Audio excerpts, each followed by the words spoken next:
কিন্তু মা আমার কথা শোনেনি, কারণ মা চেয়েছে তোমার পাশে থাকতে, ঠিক যেরকম সারা জীবন তোমার পাশে থেকেছে, তোমার সুখে দুঃখে তোমার পাশে থেকেছে।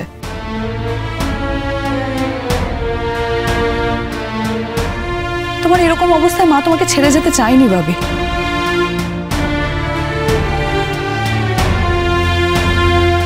কিন্তু কি জানো তো, এখন এখানে এসে আমার মনে হয়েছে যে আমরা ভুল করেছি।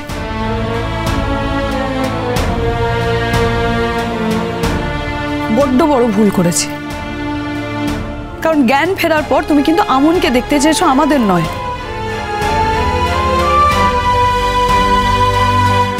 তাই এখন আমনের বিরুদ্ধে যদি কেউ কিছু বলে, সে তোমার কাছে ভিলেন হয়ে যাচ্ছে।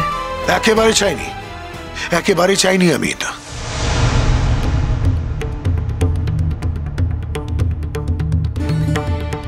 ভুল কথা বলতে যেও না মেধা।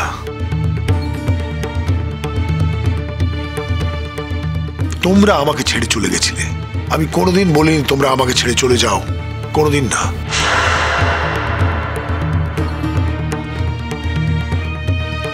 আর তোমরা বেরিয়ে গেলে আর আমার শরীর খারাপ করলো, আমার এই অ্যাটাকটা হলো।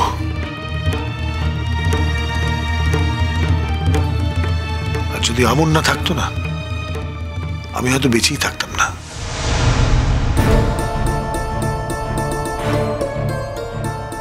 ফলে যে আমাকে সুস্থ করলো, যে আমাকে মৃত্যুর মুখ থেকে ফিরিয়ে আনলো, তাকে দেখতে চাওয়াটা কি আমার ভুল, অপরাধ?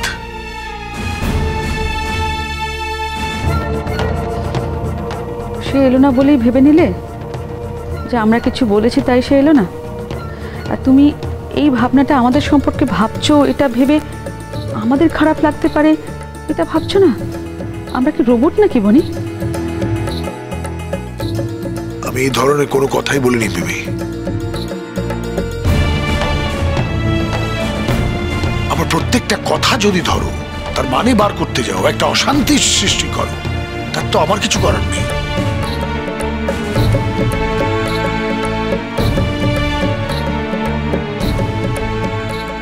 অশান্তি আমি শুরু করিনি, অশান্তি তুমি শুরু করেছো বনি।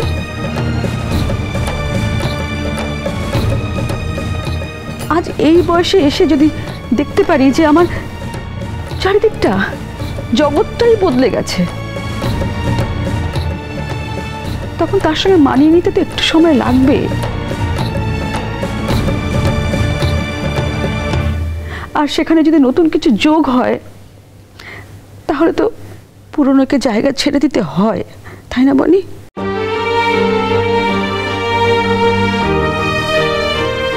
আমি আর মেধা সেই কথাটাই তোমাকে বোঝানোর চেষ্টা করছি, তুমি বুঝতে চাইছো না।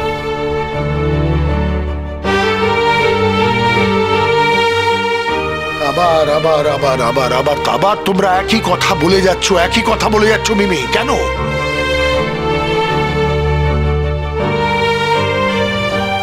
আমি তোমাদের কোনোদিন চলে যেতে বলিনি, আমি বলিনি আমি নতুন করে সংসার করতে চাই, আমি তোমাদের সাথেই বেঁচে থাকতে চাই।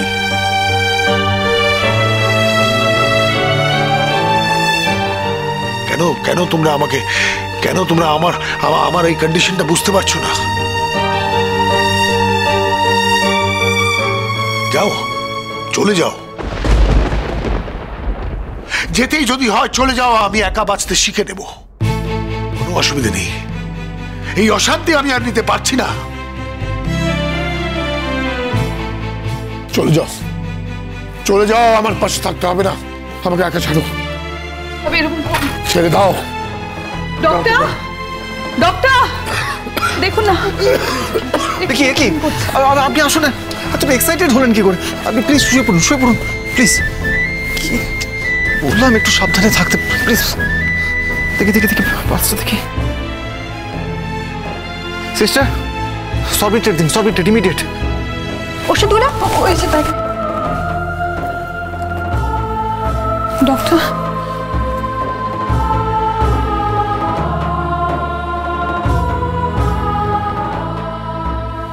দেখুন, উনি কিন্তু এখনো পুরোপুরি সুস্থ নন, পুরোপুরি সুস্থ হতে এখনো অনেকটা টাইম লাগবে।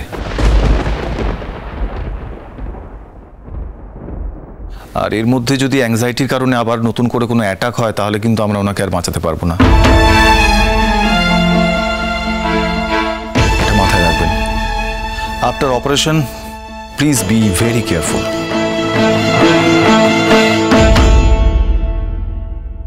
আর খেয়াল রাখবেন যেন কোনো রকম উত্তেজনার কিছু কারণ না হয়। ওনাকে একটু বিশ্রাম করতে দেবেন, ওনাকে ওনার স্পেস দেবেন।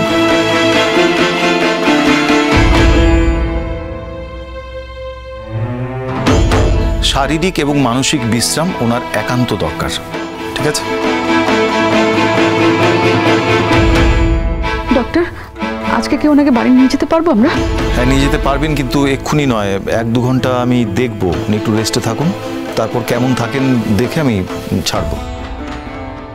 Thank you doctor. সিস্টার, আপনি দেখবেন যেন কোনো রকম এক্সাইটমেন্ট না হয়। হ্যাঁ, ওকে স্যার। আমি আসছি।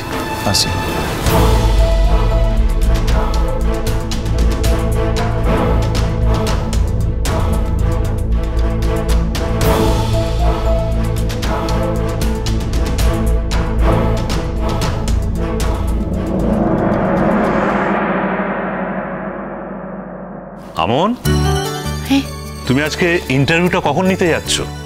ও মন্ত্রীবাবু তো বলেছেন বিকেলের দিকে যেতে, তাই তখনই যাব। তাহলে ভালোই হলো, তুমি তাহলে সকালবেলা হাসপাতালটা ঘুরে তারপরে যাবে। আমার ওখানে যাওয়ার দরকার নাই, ওকে তো ডিসচার্জ করে দিয়েছে। তাই নাকি? এ তো খুব ভালো খবর। তা তুমি গেলে না কেন? আজ সকালে ডাক্তারবাবু ছেড়ে দিয়েছে ওকে। আর নিধা দিদি আর ওর মা গেছিল নিতে। তাহলে তুমি একটা কাজ করো, আজকে তাড়াতাড়ি একটু অফিস থেকে বেরিয়ে স্যারের সঙ্গে দেখা করে তারপর ইন্টারভিউটা নিতে যাও। লা সুচরিতা, ও বাড়িতে আমি আর যাবো না। কেন? ওই বাড়িতে যাবে না কেন তুমি? কেউ কি বারণ করেছে? শুধু মুখে বলা কথাগুলোই কি কথা সূর্যদা? মনে না বলা কথাগুলোর কি কোনো দাম নাই? দেখো আমন, তোমার একটা কথা বলি, জীবনে না সবাইকে খুশি করে চলা যায় না। তার চেয়ে যে তোমাকে ভালোবাসে তাকে খুশি করে চলো। সেটা ভেবেই তো সিদ্ধান্তটা নিয়েছি। আমি ওখানে গেলে শুধু শুধু অশান্তি হবে, আর সেটা হলে ও আর কষ্ট হবে, তার লিখে যাব না। আর তোমাকে না দেখে সেই মানুষটা যে কষ্ট পাবে তার ভরপাইটা কে নেবে? বলে দেবো যে ও যখন সুস্থ হবে তখন দেখা করতে যাব। দেখো আমন, আমার মনে হয় এখন এসব কথা তোমার ভাবা উচিত নয়। স্যার যখন তোমাকে মেয়ে হিসেবে মেনেই নিয়েছে, এরকম একটা সিচুয়েশনে আমার মনে হয় তোমার ওনার পাশে থাকা উচিত। এই অবস্থায় আমি এই কথাগুলো বলতে বাধ্য হচ্ছি আমন। সূর্যদা, এটা আমার হাতে লাই। আমি এখন নিজেকে কোনো অশান্তিতে জড়াতেই চাইলা। মিন্দা দিদি ওর মা ও বাড়ি ছেড়ে চলে গেছিল, এখন ফিরেছে।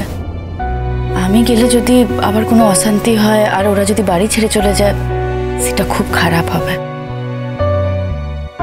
আর মাও তো একই কথা বলেছে, আর আমি আমার মায়ের সাথে একমত আছি।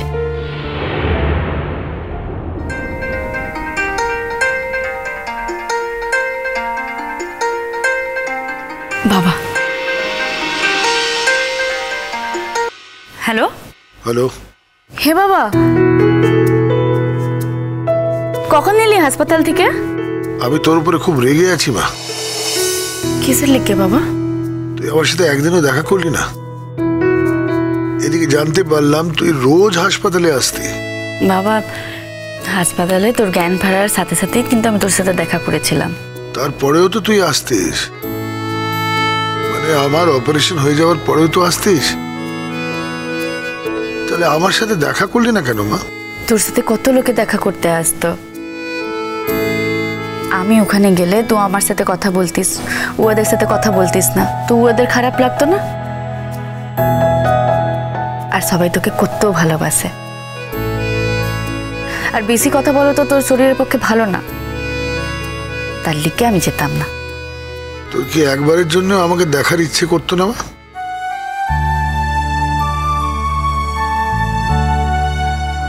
তো গেছিলাম তোকে দেখতে, কিন্তু তখন তো ঘুমাচ্ছিলি, তার লেগে তুই আমাকে দেখতে পারিস লাই। আর আজ এলি না কেন মা? তো ভেবেছিলাম তুই আমাকে হাসপাতাল থেকে নিয়ে বাড়িতে ছেড়ে দিয়ে যাবি, ঠিক যেভাবে আমাকে হাসপাতালে অ্যাডমিট করিয়েছিলি। আসলে আজ একটা ইন্টারভিউ পড়ে গেছে বাবা, তার লেগে আসতে পারি লাই। বাবাকে মিথ্যে কথা বলছিস আমন? হ্যাঁ, আমি জানি তুই কেন আসিসনি। তুই মিমি আর মেধার কথা ভেবে আসিসনি। না বাবা, সেরকম কিছুই হয় লাই। সত্যি করে বল আমন, ঠিক এই কারণেই তুই আমার সাথে দেখা করিসনি হাসপাতালে? তুই যদি এখন লিজের মতন কথাগুলো ভেবে লিস, তাহলে তো আমার কথা বলারই দরকার লাই। আমার দিব্যি রইল আমন, সত্যি কথাটা বল। ও, তোর আমার মুখের কথার উপর বিশ্বাস লাই। ঠিক আছে, আমি আর তোর সাথে কথা বলবো না। আচ্ছা ঠিক আছে, ঠিক আছে, আচ্ছা ঠিক আছে, ছেড়ে দে, আমি আর এই নিয়ে কথা বলবো না। একদম তুই গরুর মতো হয়েছিস, খুব চিত, কারোর কথা শুনবি না, যেটা মন চাইবে সেটাই করবি, কারোর কথাই শুনতে চাস না তোরা। তোদের সাথে তো কথা পারাই যায় না। যাকে এবার বল, কবে দেখা করতে আসবি বাবার সাথে? আসবো বাবা, আসবো। কত দিন হয়ে গেল তোকে দেখিনি। আমার তো ইচ্ছে করছে তোকে দেখতে। তুই আগে তাড়াতাড়ি সুস্থটা হয়ে যা, তারপর আমি ঠিক যাব। যেদিন আসবি না, একদম সকাল সকাল চলে আসিস, আমি নিজের সামনে তোকে বসিয়ে তোর যা যা পছন্দ সবটা খাওয়াবো। ওর তো আমার খেতে টেতে ভালো লাগে না বাবা। তোর সব কথা যে শুনবো এরকম তো কোনো কথা নেই মা। মাঝে মধ্যে তো এই বাবার কথা শুনতে হবে তোকে। একটা কথা বলবো বাবা, এখন মেধা দিদির মনটা ভালো লাগে, এখন এসব না করলেই লয়। দেখ মা, তো মেধা দিদিকেও তো যেটা সত্যি সেটার সাথে সহজ হতে হবে, তাই না? সহজ হতে তো একটু সময় লাগবে বাবা, একটু তাড়াতাড়ি সহজ হওয়া যায় না। এই কথাটা তুইও জানিস, আমিও জানি। এত বড় একটা ঘটনা ঘটে গেছে, তাকে তো একটু সময় দিতে হবে মানিয়ে নেওয়ার লিখবে, তাই না? ঠিকই বলেছিস মা। আমি হয়তো স্বার্থপরের মতো ভাবছি, এই ভাবনাটাও ঠিক না। তবে কি জানিস, অতীতের কোনো ঘটনা যখন চোখের সামনে ভাসে, তখন মানুষ সেটাকে নিয়ে আঁকড়ে বেঁচে থাকতে চায়। তুই আমার অতীতের এমনই একটা অংশ যেটাকে আমি আঁকড়ে বেঁচে থাকতে চাই।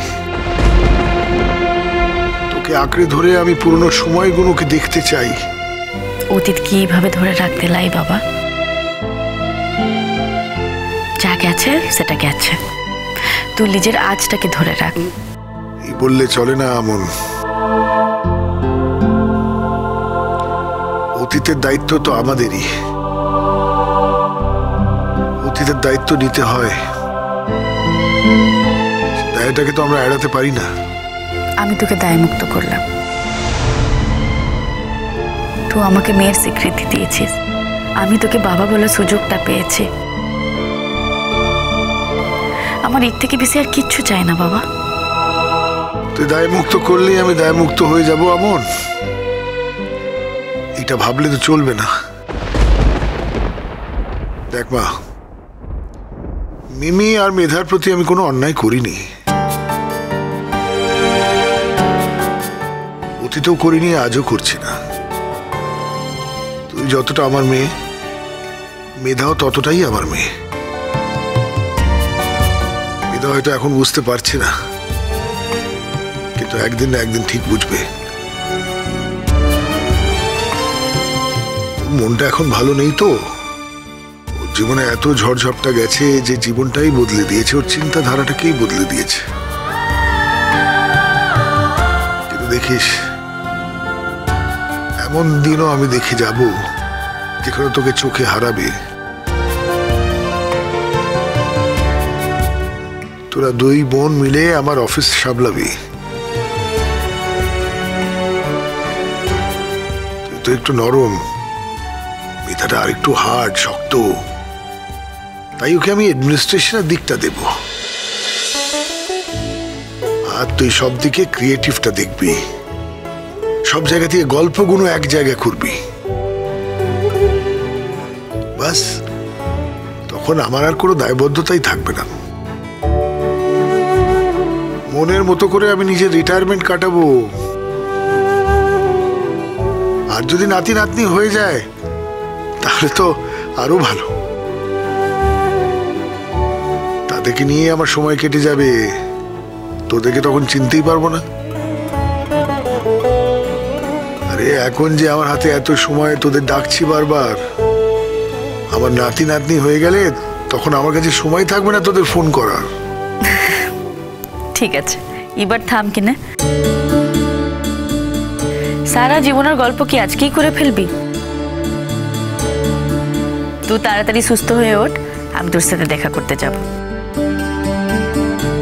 তুই আগে অফিসটা জয়েন কর না, আমি ওখানেই যাব তোর সাথে দেখা করতে। তুই যখন ও বড় বাবুর মতন চেয়ারটায় বসে থাকিস, আমার যে কি ভালো লাগে বাবা, কিভাবে বুঝাই তোকে।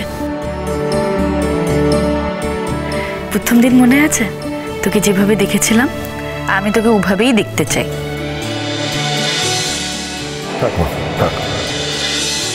আমি তাড়াতাড়ি সুস্থ হয়ে গিয়ে অফিস জয়েন করব। আর তুই কথা দিলি, আমি যেদিন অফিস জয়েন করব তুই অফিসে এসে আমার সাথে দেখা করবি। কথাটা যেন তোর মনে থাকে, ঠিক আছে আমন? হ্যাঁ বাবা, মনে থাকবে। আমি রাখছি মা।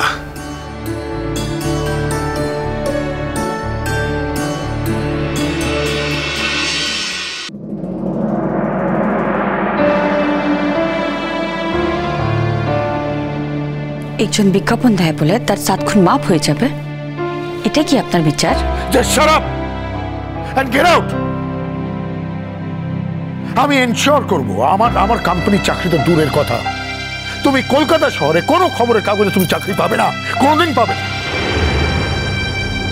এই আশাটাও আমার শেষবারের জন্য। ও যদি একটা প্রেস মিট করে সবার সামনে স্বীকার করে যে যেটা ও করেছে সেটা ভুল, তার জন্য ক্ষমা প্রার্থী, তাহলে একমাত্র আমি ছাড়বো ওকে। নাহলে আজ এখানে এই যুদ্ধ শুরু। এমন একটা মেয়ের বাবা হওয়ার চেয়ে নিঃসন্তান হওয়া ভালো, আমার মরে যাওয়া ভালো।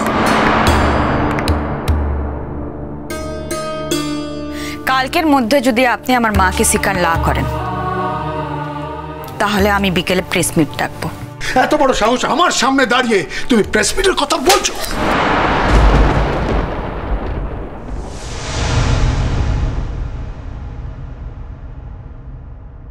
হে ভগবান, না জেনে আমি আমার মেয়ের কত ক্ষতি করে ফেলেছি। আমি জানি আমি পাপ করেছি, আমি অন্যায় করেছি, অনেক অনেক ক্ষতি করে ফেলেছি আমি। আজ এটাও জানি না যে ভরপাইটা আমি করতে পারবো কি পারবো না। তবে সব ভুলে গিয়ে আমাকে অঙ্কুর আর আমনকে এক করতেই হবে। অঙ্কুরকে একটা ফোন করি।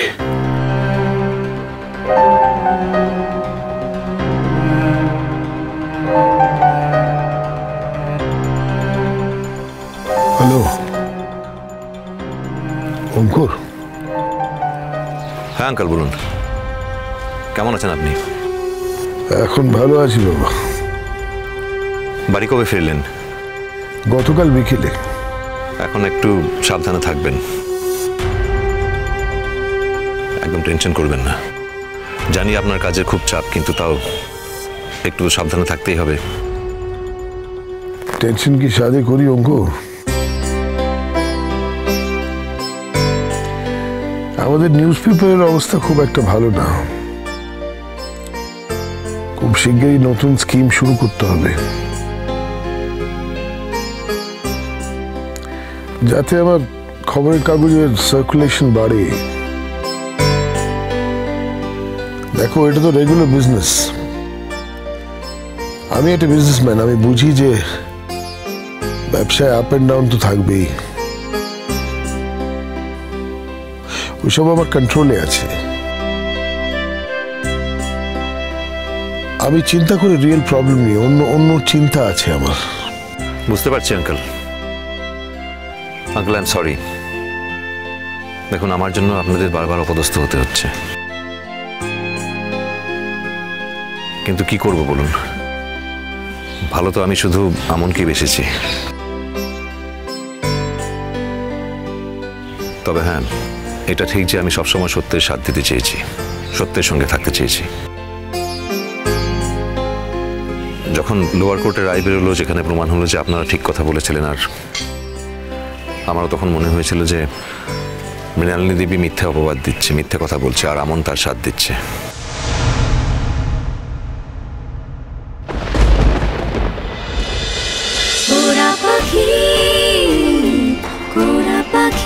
চলো চলো চলো চলো চলো পাল্টাই।